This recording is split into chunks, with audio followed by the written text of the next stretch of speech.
Halo guys, selamat datang di podcast kami. Halo, aku Deo. Aku Lisha. Halo semua, aku Ruben. Aku Jessie. Iklim sangat penting bagi keberlangsungan kehidupan manusia. Lalu bagaimana sih cara mencegah dampak perubahan iklim? Yuk langsung kita bahas. Hai Ruben, libur akhir semester ini kita pergi ke Semarang yuk. Hai Deo, menarik sih, tapi apa menurutmu itu tidak terlalu jauh? Aku rasa tidak, dengan kereta api perjalanan hanya menempuh waktu sekitar 6-8 jam dari Jakarta. Wah, lama ya. Kenapa kita tidak pergi ke Bandung saja? Perjalanannya hanya memakan waktu 3 jam dan kita sudah beberapa kali ke sana. Jadi orang tua kita tidak perlu khawatir lagi. Aku ragu orang tuaku akan mengizinkan kita pergi ke Semarang karena kita belum pernah ke sana dan tidak punya kenalan di sana. Oh ya, kau benar juga. Kalau begitu kita pergi ke Bandung saja deh. Aku akan coba bicarakan dengan kedua orang tuaku dan pamanku yang ada di sana. Semoga kita diizinkan pergi ke sana. Ya, di Bandung juga masih ada beberapa tempat yang belum kita jalani, seperti Situ Patenggang, Pecinan, dan beberapa atraksi wisata setempat. Aku sudah tidak sabar ke sana. Ya, aku juga. Semoga liburan cepat tiba. Selain itu, kalau kita memilih Bandung, kita bisa naik bus selain kereta api. Ada lebih banyak pilihan transportasi yang dapat kita pilih. Selain itu, jarak yang dekat juga bisa membuat kita lebih bugar daripada jika harus pergi ke Semarang.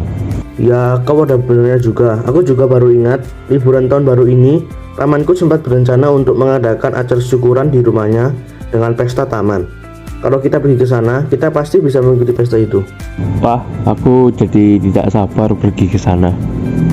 Kalian tahu gak sih yang baru aja kalian obrolin adalah negosiasi non-niaga, lengkap dengan pengajuan saat Deo mengajak ke Semarang, penawaran saat Ruben mengajak ke Bandung saja, dan persetujuan saat kalian setuju untuk pergi ke Bandung. Ngomongin apa nih? Kok tadi aku denger ada negosiasinya gitu? Enggak, cuman keinget aja materi negosiasi waktu denger Deo sama Ruben ngomong. Iya Lisa, aku ada novel yang mau aku baca, bisa analisis bukunya gak? Kira-kira bagus gak buat aku baca? Boleh, novel apa Deo? Seek and Dream Come True. Oh, novel itu. Aku analisis kelebihan sama kekurangan novel aja ya. Kelebihannya, novel ini mengisahkan tentang penyarian dan penemuan jati diri yang pelik dan dramatis. Diwarnai dengan semangat pantang menyerah, persahabatan yang kuat, serta cinta terhadap orang tua dan sesama. Keseluruhan cerita dijalin dalam bahasa yang hidup, deskriptif, dan pembangunan tokoh yang kuat. Sedangkan kekurangannya dikarenakan buku ini mempunyai halaman yang sedikit. Alur cerita yang disajikan dirasa terlalu cepat. Dari cerita yang satu berlompat ke cerita lainnya terlihat agak dipaksakan. Novel fiksi ini menurutku bagus sih buat dibaca, Deo. Oh gitu, coba nanti aku baca deh. Omong-omong terima kasih aja. Sama-sama, Deo. Ngomong-ngomong nih, tahu nggak kemarin aku sama Jessie ke pasar yang baru itu loh. Oh iya, aku belum pernah ke sana sih. Terus, kamu pakai kendaraan apa ke sana? 我故细爽细碎. Itu artinya apa? Itu artinya aku pergi ke pasar naik mobil, maklum dia habis les Mandarin. Terus aku sama Lisha ke pasar beli makanan ewetan hewani itu loh, ikan asin. Tapi kenapa rasanya kayak beda ya? Kurang enak menurut aku. Mungkin karena perubahan iklim, Jess. Cara pembuatan ikan asin itu direndam garam selama 3-5 hari, lalu diproses menggunakan proses pengeringan. Iklim akhir-akhir ini kan hujan, jadi proses pengeringan kurang maksimal. Kalau boleh tahu, emang kamu kenapa beli ikan asin, Jess? Aku beli ikan asin karena memiliki banyak manfaat dan potensi. Salah satunya, ikan asin bisa tahan lama dan memiliki banyak kandungan yang bagus sehingga dapat mencerdaskan otak. Oh, jadi gitu, Jess. Ngomong-ngomong, tahu nggak guys, karakteristik iklim di Indonesia itu memiliki suhu rata-rata 28 derajat Celcius. Kelembapan udara di Indonesia relatif tinggi. Iklim di Indonesia merupakan iklim tropis. Wilayah di Indonesia terdiri dari pulau-pulau dan gunung-gunung yang tinggi. Karena adanya kedudukan matahari, yang berubah-ubah selama berevolusi.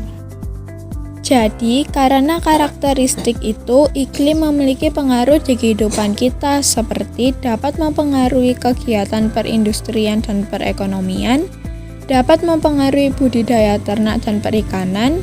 Lalu, pengaruh perubahan iklim global terhadap kehidupan adalah terjadinya cuaca ekstrim seperti meningkatnya suhu, permukaan air laut yang semakin naik, dan suhu air laut yang meningkat. Cara mengatasi dampak perubahan iklim antara lain mengurangi menggunakan kendaraan. Seperti yang Lisha lakukan itu gak boleh sering-sering ya guys. Terus bisa juga dengan melakukan kerja bakti secara rutin. Nah, bener banget. Kita memiliki konsekuensi manusia sebagai citra Allah terhadap sesama, yaitu saling menghargai, mudah memaafkan, bertindak kebaikan terhadap sesama, rukun dan peduli terhadap sesama. Kerja bakti itu salah satu contoh kegiatan yang dapat memperkuat sikap peduli antar sesama dan memperkuat tali persaudaraan. Kalau ngomong soal mencegah dampak perubahan iklim, pemerintah juga sudah melakukan kebijakan untuk itu loh. Kalau di bidang politik itu memastikan semua negara memenuhi kontribusi nasional bagi penanganan perubahan iklim, kesadaran masyarakat untuk bersama-sama menangani dan melakukan aksi terkait dampak perubahan iklim, dan mengajak seluruh negara untuk terus melanjutkan pembangunan hijau guna menjadikan dunia yang lebih baik. Kalau di bidang ekonomi itu meningkatkan ketahanan ekonomi, ketahanan sosial, dan kebutuhan dasar hidup, ketahanan ekosistem, dan bentang alam. Tadi juga aku melihat poster di pinggir jalan, kata-katanya gini, "It is our earth, it is precious, because saving the planet is saving ourselves." There are some easy, effective ways for us as students can do to make a difference.